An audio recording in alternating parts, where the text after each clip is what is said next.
This is a 2005 Honda Foreman. And the CV boots are in pretty bad shape. So I'm going to pull this CV axle and change the boots. So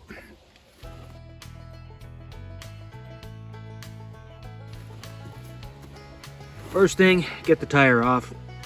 And then I'm going to take that main nut, break that loose.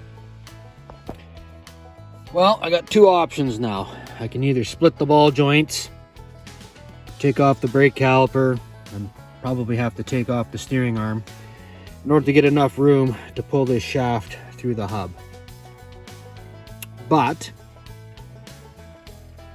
I think what I'm going to do is I'm going to take the lower control arm off and this shock and see if I get enough movement to be able to pull that CV axle through.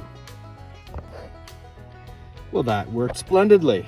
I had to pull this pretty hard, make sure this was out of the way, but my CV axle came out with a lot less effort than splitting the ball joints. I ordered in a new CV axle because when I went to take the boot off of this and to take this off the end, all the bearings fell out. It was feeling pretty loose, so I figured rather than trying to rebuild it, it's just best to put a good one on. The new CV axle, I'm gonna put it into the diff before I do anything else. So I'll move this stuff out of the way, shove it into the diff, and then I'm going to move the bottom and get the end in. That's essentially the reverse of how I took it out, so it should work.